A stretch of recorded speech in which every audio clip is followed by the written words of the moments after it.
सो hey guys, मैं कौन हूँ? मैं हूँ एक time Lord doctor Mir. The boy show हो गया खत्म और उसी के साथ वापस से पढ़ाई पे लग जाओ। अब नो मोर वेडनेसडेज का ड्रामा कि तुम लोग बोलोगे कि नहीं एक वेडनेसडे हमें कुछ देखना है कि नहीं, अब आराम से पढ़ाई कर सकते हो। आज हम क्या पढ़ने वाले आज हम पढ़ने वाले हैं प्रोजेक्टाइल मोशन। प्रोजेक्टाइल मोशन के आगे पढ़ेंगे। पिछले लेक्चर पढ़ा था प्रोजेक्टाइल मोशन होता है क्या।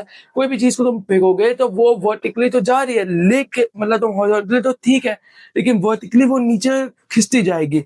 मतलब कोई चीज का अगर कोई चीज ऐसे जा रही है तो वर्टिकली वो डाउन जाएगी। क्यों? ग्रेविटी इस पे एक्ट कर रही है। सिंपल है। ए वाई इक्वल्स टू माइनस जी। तो अब आता है पोजीशन इक्वेशन। तो क्या है? x equals to v zero cos theta zero t, और y के लिए v zero sine theta zero, उसके बाद t minus one upon g t square. Again y के ऊपर ज्यादा इफेक्ट पड़ेगा देन की, मतलब तुम देखो हॉरिजॉन्टल सिंपल है, कोई दिक्कत नहीं, पर वर्टिकल वर्टिकल वो नीचे जा रहा है, सिर्फ नीचे जाता रहेगा, नीचे जाता रहेगा, नीचे जाता रहेगा। क्यों? क्योंकि at the end of the day gravity act करी, ग्रेविटी से नीचे खींचे, इसलिए माइनस ग्रेविटी के लिए हम लिखते हैं।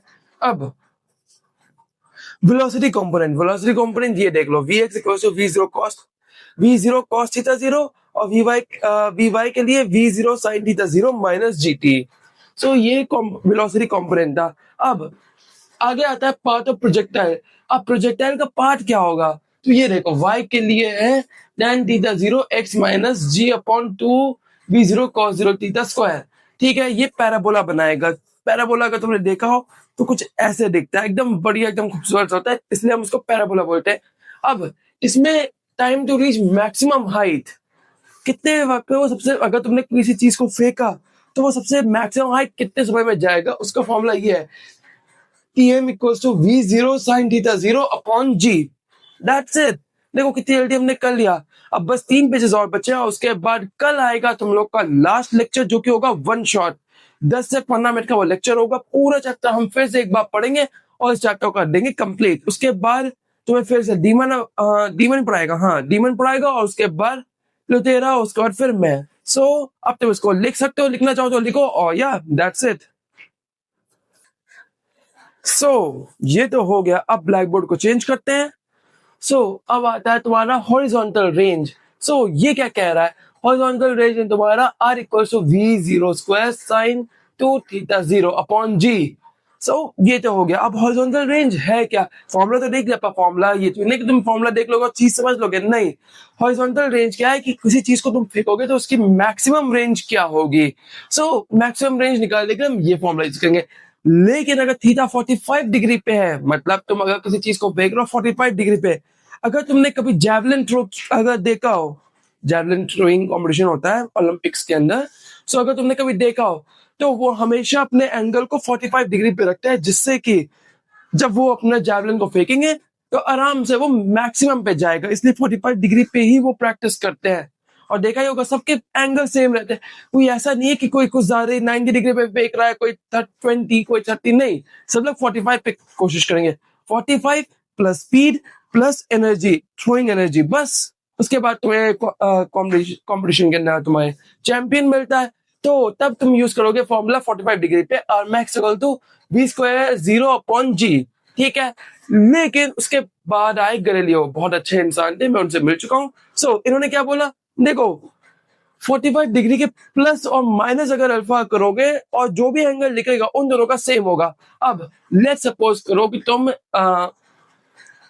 45 में 15 प्लस कर दो, कितना आएगा? 45 to 55 60 आएगा। 50 माइनस कर दो, क्या आएगा? 30 आएगा। अब 30 और 60 का जो रेंज होगा वो एग्जैक्टली सेम होगा, सेम पावर सेम स्पीड, और किसी चीज को फेंकोगे तो सब हमेशा सेम आएगा। सिंपल है। अब अल्फा प्लस 2 कर दोगे तो तुम्हें कितना मिलेगा? 2 पे कितना मिलेगा? 45 प्लस 2 47, हाँ 47, और प्लस माइनस 2 करोगे तो मिलेगा 43। तो अब दोनों का सेम होगा। तो ये बात हो गई। अब एग्जांपल में भी वही है, 30 और 60 का सेम आएगा प्लस माइनस अल्फा करके। ये तो हो गया। अब आता है तुम्हारा क्लिफ प्रॉब्लम। क्लिफ प्रॉब्लम क्या है? जरा कुछ नहीं, अब तुम चले जाओ एक पहाड़ के ऊपर।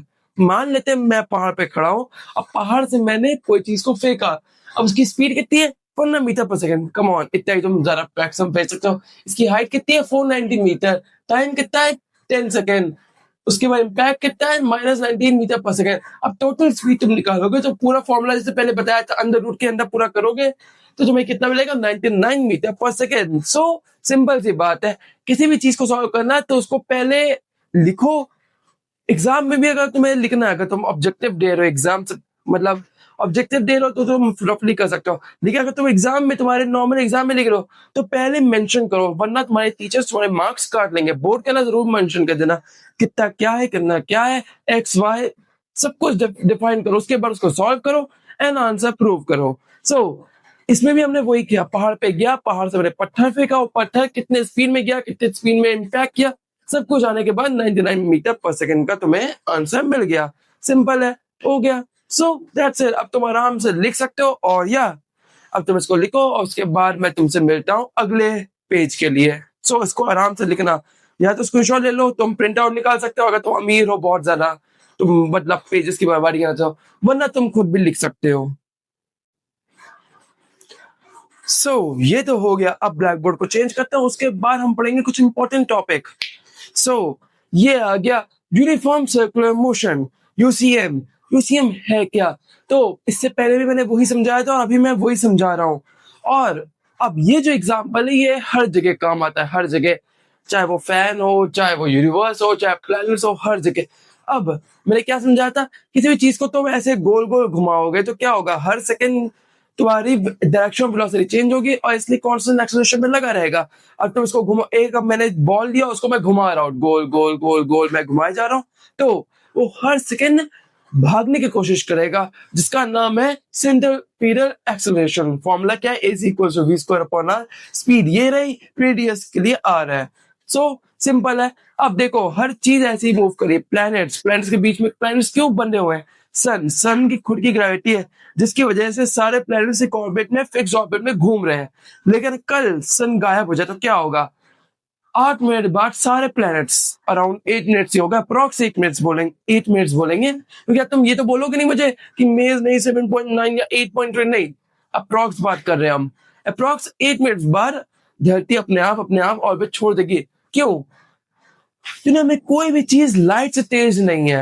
अगर सन गायब हो गया तो 8 मिनट बाद ही तुम्हें पता चलेगा कि सन गायब हो गया, और जैसे ही सन गायब तुम्हें पता चलेगा, उसी सेकंड हमारा अर्थ खुद को ऑर्बिट छोड़ देगा, उसके बाद वो स्पेस के डेप्थ में चला जाएगा, एटमॉस्फेयर खत्म हो जाएगा। तुम जहां पे खड़े हो एकदम तेजी से, एकदम जिस जगह में खड़ा हूं एकदम तेजी से मैं हिलूंगा और क्रैश करूंगा। मेरा जो टाइम मशीन है वो भी स्टेबल काम नहीं कर पाएगा, क्योंकि मुझे उसके अंदर जाना पड़ेगा, वो मूव कर रहा है। काफी चीजें हैं, तो ऐसे सिनेरियो सोचना है ही नहीं हमें। लेकिन सिंपल बात यह है कि हर चीज इसी की वजह से चल रही है। चाहे पंखे के ब्लेड्स बंधे हुए हैं, लेकिन अगर अचानक से उसको खोल दिया जाए तो बस पंखे ब्लेड्स उसी सेकंड जहां से वो खुले, बस वो जाके टकराएंगे, और वो हर सेकंड भागने जाते हैं, हर सेकंड, हर एक। जब हमने पहले बात की थी ना टेंजेंट, तुम गोल घुमाओगे और हर जगह हर टेंजेंट पे, बस सिंपल सा उतना ही समझना है। अब तुम इसको चाहे तो लिख सकते हो, क्या ही लिखोगे, पर चलो तुम लोग लिख सकते हो अगर तुम्हें लिखना हो तो। अब आता है हमारा लास्ट पेज, ब्लैक बोर्ड को चेंज करते हैं। अब मैं साइड हो जाता हूँ। सेंट्रीपिटल एक्सेलरेशन, अगेन वही बात कि वो मूव करने छोड़ने की कोशिश कर रहा है, लेकिन अगेन उसका जो एक्सेलरेशन है वो ऑलवेज टुवर्ड्स द सेंटर है। ये रहा तुम्हारा फॉर्मूला जो कि तुम्हें दिख रहा है, और उसे जा रहा था एंगुलर स्पीड। एंगुलर स्पीड क्या है, किस एंगल पे वो चेंज हो रहा है, किस एंगल पे उसकी स्पीड है। अब देखो एक ही सेकंड पे कितने सारे तुम कह सकते हो फंडामेंटल्स, कितने सारे फिनोमेना एक ही वक्त पे एक ही चीज के ऊपर लग रहे हैं। इसलिए अब W equals to delta theta upon delta t. अब W क्या है, एंगुलर स्पीड, डेल्टा टी क्या है, एंगुलर रोटेशन।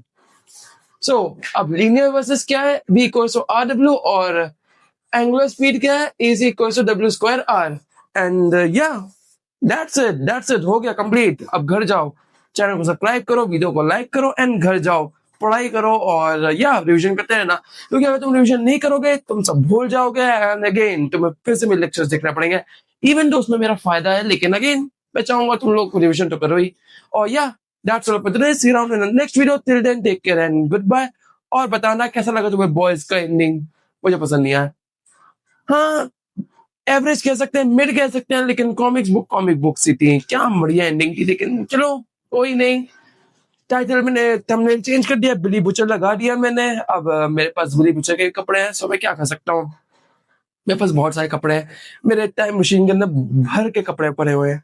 सो या दैट्स इट। अब मैं चलता हूँ, जाके देखता हूँ कुछ और शोज, और तुम लोग जाके करो पढ़ाई। अब कल तुम्हारा आएगा वन शॉट, कल फ्राइडे, हाँ वन शॉट। और उसके बाद सैटरडे से तुम्हारा स्टार्ट हो जाएगा केमिस्ट्री के अंदर आगे चैप्टर स्टार्ट कर देना, और हाँ अच्छे से पढ़ना। So good bye.